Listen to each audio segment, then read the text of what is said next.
My wife, 33, was an expert shopper. It helps that her grandmother and mother were very materialistic people while keeping a budget. She would hunt for the perfect sale, which is why I, 37, didn't usually jump up to go with her because she could be out for 6 hours or more. She would go out once a week, every Saturday, leaving the house by 6 a.m. She'd go to Saturday's market, then go to the mall, eat lunch, and probably shop more. We were married for 8 years, and the whole time she was in the habit of doing this. She took our 5-year-old daughter with her sometimes. My wife was a consistent light in my life, and I did not know she didn't deserve my trust. She started taking our daughter less and less often, leaving the house without waking her up or giving her the choice. I asked her why, and she said she could get back sooner without bringing her along, because a lot of the time, she would start to complain and get tired long before my wife was ready to come back home. I suppose that was a reasonable explanation, but my daughter and I were both bummed because she enjoyed those trips with her mom. Our daughter actually started asking her each time if she could go with her, and she'd say no each time. She'd do something else with her the next day, or bring home something nice for her, but it wasn't the same. I let it go for a while, but eventually I felt like I had to say something. I confronted her and told her she needed to take her with her that Saturday. She was not happy. I couldn't believe how inconvenient it was for her. She started to accept it and actually did follow through, but that Sunday, she went out alone. Usually, we all had family time and practiced meditation. Our girl always turned it into a game of peeking without getting caught. When the wife got back, she was really happy, like everything was fine. Then my daughter asked a question that led to the discovery of what was really going on. She asked her mom if she met the man with the puppet today. My wife forced a laugh and said no, he's only at the market on Saturdays. I asked who this was, and before my wife responded, our daughter said he was the man Mommy kissed yesterday. I looked at her with wide eyes. She knew we had to talk. I excused myself to another room and waited for my wife to set up our daughter with toys before joining me. I quizzed her until she was blue in the face, but she couldn't convince me her lies were true.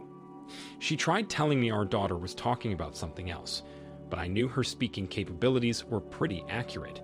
She even looked at my wife like she was going to be in trouble with Daddy. She knew it was wrong, and she wanted me to know, so my wife eventually came clean. She said he was a nice guy that she got close to over the years she'd been going to the market. He liked her more than friends, and she didn't want to break his heart, so she started giving him kisses. I didn't think there was any way she could believe this was okay. I told her she betrayed my trust by doing this, even by being friends with this guy without telling me. I'd like to know who she's involved with, even if only for safety's sake. Now I was suddenly aware of a guy she'd gotten to know for years, introduced to her daughter, and kissed. I looked her straight in the eye and asked her if she ever slept with this man or anyone else. She blushed hard, looked away, and told me no. How much more obvious it could have been that she was lying to me? I stared at her, but she only tried asking if we could leave the room now, and I said no. I told her to tell me the truth because her whole body looked like she was lying. Her mouth got really dry, and she started to dry heave. She excused herself to her bathroom and threw up. I told her she needed to get it off her shoulders so she could feel better, but she pretended not to have anything to say. I told her I didn't want her to go to Saturday's market anymore, and she lost it. She said this was one of her greatest joys in life, and I told her that she spoiled it for herself because she started kissing an older guy. I wondered if she said older to try to get me to let it go like I'd picture an old lonely man. I wasn't a fool, so for a whole month, she didn't go anywhere over the weekend. Finally, she made an excuse to go out, but she took our daughter with her to help convince me she wasn't up to no good. They come home with groceries or other stuff that proved they weren't at Saturday's market. I hated that this had become an issue between us now. Every time she left, I wondered if she was seeing Mr. Kisser. On the first day, she didn't offer to take our daughter. I followed her. She didn't go to Saturday's market, but she did go to someone's house. Before I got confirmation, I knew this was AP's house. I could feel it in my bones. It was like my wife's energy and emotion were contagious to me. I knocked on his front door after my wife went inside. AP answered it, and I asked him why I saw my wife just come inside. My heart was pounding out of my chest as I pictured this guy meeting my daughter.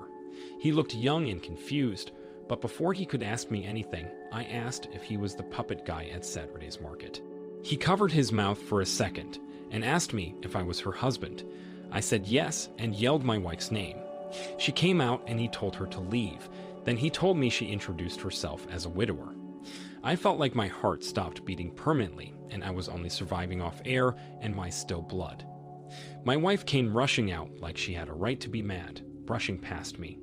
I followed her. She frantically tried to get in her car, but I grabbed her keys from her and ran to my car, locking the doors. She watched helplessly as I took her house key off before giving them back. She told her parents I kicked her out for no reason, so they let her stay with them and arranged to have a truck come get her stuff. They came over to visit with our daughter and asked me what really happened. I told them the truth, and they must have made my wife's life at their house a living hell because every day she told me she hated me for telling them what happened. She moved out in just 5 weeks, opting to take turns sleeping on different friends' couches rather than stay under their roof. The divorce went in my favor, and my wife is at least partially involved with our daughter. OP, it sounds like you came out on top of this experience, taking what you could learn from it and tossing the rest. Don't look back, and like you said, find the happiness and hope in every day you have to be alive and make choices. Choose to eat healthy, spend time with yourself, loved ones, work out to keep your body fit, and do what you love. Work on those habits you haven't thought of as sabotaging your life's progress. Expect nothing and accept everything you get in life with a grateful heart. Her kissing him like it was okay shows she did not have the maturity or level of thinking required to have a long-lasting, sacred relationship. It's much worse that she introduced your daughter to this outsider and herself as a widower. I wish you the best of luck moving forward. Now let's get into our second story for today. I, 34 male, was dating my fiancée, 32, for 3 years before I proposed. She grew up in a very sheltered household, so I was the first man she dated and slept with.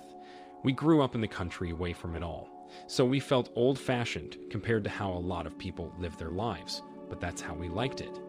Our families were proud, and there wasn't any drama. After she said yes, we started looking for a house to buy. It figures that the first house we look at is being shown by an extremely attractive man, and I say that as heterosexually as possible. I wasn't worried at first. I thought my wife to be loved and respected me, but when I saw the way she looked at this stranger, it was like she saw all the future possibilities if she married him instead. She asked him lots of questions about his personal life and seemed completely intrigued that life brought them together. I felt left in the dust. This couldn't have been all in my head. She wasn't just being friendly. When we left the house tour, I asked her what that was all about, and she played dumb. She acted like I didn't just see her flirting with this guy, like her life depended on it. I told her what I saw, and she said I must be an extremely jealous person to have seen something that wasn't happening. Well, I told her we weren't buying that house because I didn't like that guy, and I wasn't comfortable with her seeing him ever again. Since that day, she started asking me more questions about her appearance and what my goals were in life. I think she started wondering if I was good enough to be with her. She started talking about how great it would be to make as much money as a realtor and to be able to be dressed up and just show houses seemed so easy. I told her I didn't want her to work at the same realty place as that guy. Little did I know, she was already texting him and applied to the company. 2 weeks later, she told me she was hired as a bank teller. She started going to work each day, and I didn't even go to the bank she was supposedly working at until a week after she started. I later on figured out that she wasn't there. I called her to see where she was, and she answered in a cheery voice, but when I told her I was looking for her at the bank, she panicked. She started stuttering and saying she was out to lunch, but I told her not to lie to me. I said I already went inside and no one knew who she was. She was speechless. She finally said I had to promise not to be mad, and she told me she actually became a realtor. Of course she was working at the realty place. I told her not to. Then, before I even admitted how mad I was, she told me we were invited to AP's house for dinner, the man that showed us the first house. I felt like I was losing my fiancé, and there was nothing I could do but play along. She swore they were only friends, and I didn't have any concrete proof otherwise. I wouldn't be able to divorce her without knowing I wasn't jumping to conclusions, so we went to his house. It was a bachelor's mansion, and it made me sick. There was another couple invited over, so at least it wasn't just the three of us, but he mostly spoke to my wife all night long. When I couldn't hold it anymore, I went to the bathroom, and when I came back out, they were gone. I asked the other couple where they went, and they said outside, but they didn't look certain.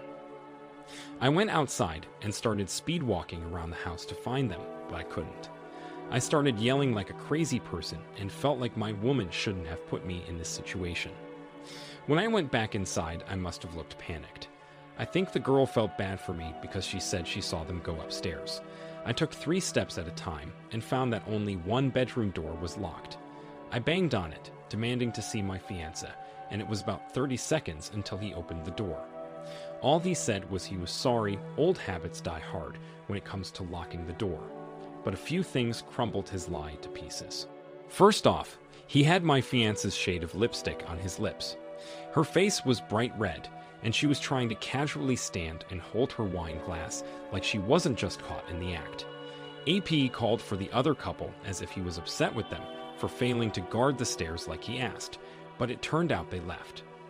I walked into the room and sniffed around, even smelling my fiancé's neck.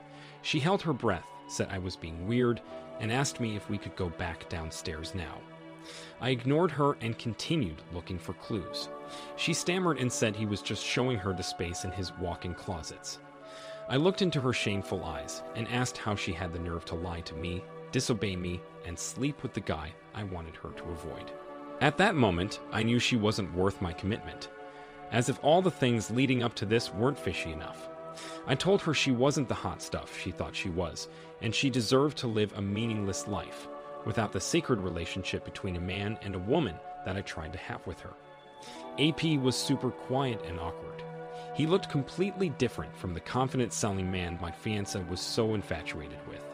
I got in his terrified face and yelled that I should beat him to a pulp for taking my woman from me.